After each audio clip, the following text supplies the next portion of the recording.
Engineers activating the James Webb Space Telescope fine-tuned its electrical power system to better cope with the actual space environment and cooled down slightly warmer than expected motors before pressing ahead Monday with final deployment of the observatory's critical sunshade.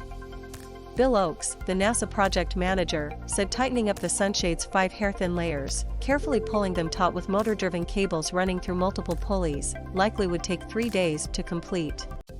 But by Monday night, 3 of the 5 layers had been pulled into shape, with the final 2 awaiting tightening Tuesday. The sunshade deployment has long been considered one of Webb's most challenging hurdles, but I don't expect any drama, Ochs said. The James Webb Space Telescope's 5-layer sunshade, seen during testing at Northrop Grumman's Redondo Beach, California, processing facility. NASA. "I always tell folks, the best thing for operations is boring," he said. "And that's what we anticipate over the next 3 days. I think we'll all breathe a sigh of relief once we get to the final layer 5 tensioning. But I don't expect drama." Webb, the most expensive science probe ever built, was launched with great fanfare atop a European Space Agency-provided Ariane 5 rocket on Christmas Day, bound for an orbit around the Sun a million miles from Earth.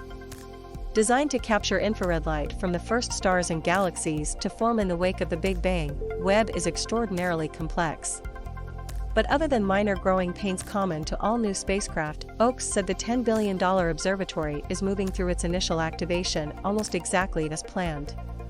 "We are still in the getting-to-know-you phase with the telescope," he told reporters in a morning teleconference. "All satellites will always be a little bit different on orbit than they are on the ground, and it takes time to get to know that, understand their characteristics.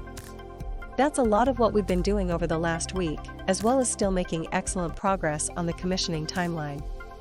The telescope's solar array was deployed as planned moments after reaching space. 2 trajectory correction thruster firings were carried out, a high-gain antenna was unlimbered and pointed at Earth, and 2 pallets holding the sunshade membranes were rotated into position. An extendable tower lifted Webb's primary mirror and instruments about 4 feet above the still-folded sunshade, providing clearance and additional isolation from the heat generated by the spacecraft's electronics. A momentum flap then was deployed to counteract slight forces imparted by the solar wind. After protective covers were rolled back out of the way, 2 telescoping booms extended from the sunshade pallets on New Year's Eve, pulling out the Kapton membranes into their now iconic kite-like shape. "The tensioning of the layers is obviously the next big step that we go through," Ochs said. "When we complete tensioning of all 5 layers, we will have retired somewhere between 70 and 75% of those 344 single-point failures that were discussed prior to the mission."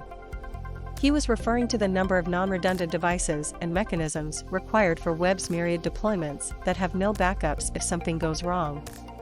All of them simply have to work. An artist's impression of the Webb telescope with its sunshade and optical system fully deployed. NASA. The sunshade is required to block out the heat of the sun, cooling Webb's 21.3-foot-wide primary mirror and instruments to nearly 400 degrees below zero, cold enough to register faint infrared light from the first stars and galaxies to light up after the Big Bang.